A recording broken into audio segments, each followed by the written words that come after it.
Contact number 842005 নিচে ভিডিওতে দেওয়া হচ্ছে আমার ভিডিও চ্যানেলে। আজকের সাবজেক্ট হচ্ছে এই যে এখানে এই যে ছকটা আমরা বানাই, এখানে ম্যাক্সিমাম লোক জানে আমার রাশি এইটা। এবার রাশি জিনিসটা কি, খায় না গায়ে মাখে, অনেকেই জানে না। জেনে রাখো এই 12টা ঘরের মধ্যে আমি জ্যোতিষী হিসেবে 18 বছর এই লাইনে আছি, এখন আমার বয়স 55+, ইয়েস।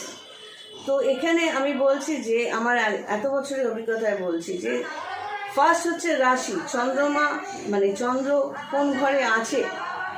মেষে থাকলে চন্দ্র মেষ রাশি, তোমার চন্দ্র বৃষতে থাকলে বৃষ রাশি, যে ঘরে থাকছে সেটা তোমার রাশি। আর লগ্ন মানে হচ্ছে যে ঘরে লগ্নটা বেরোবে সেটা, যেমন মেষে থাকলে লগ্ন মেষ, বৃষতে থাকলে লগ্ন বৃষ, তুলাতে থাকলে লগ্ন তুলা। লগ্ন এবং রাশি দুটোই তোমার জেনে রাখতে হবে।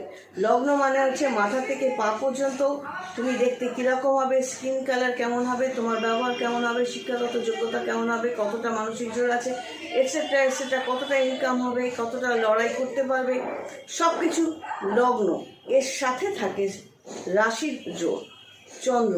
তো লগ্ন এবং রাশি দুটোই জানতে হবে, এবং এই দুটো বার করা যায়, একজন জ্যোতিষী বার করতে পারবে শুধুমাত্র তোমার date of birth, place of birth, time of birth দিয়ে। আমি পামিস হিসেবে ক্যালকুলেশনের জন্য 2 হাতের রেখা আলাদা আলাদাভাবে চাই, এবং ফেস রিডার বলে ফেস, ফ্রন্ট ফেস ছবি, কারেন্ট ছবি আলাদাভাবে দিতে বলি, যাদের আমি ক্লায়েন্ট হিসেবে অ্যাকসেপ্ট করি। সবাই ভালো থেকো, God bless and take care.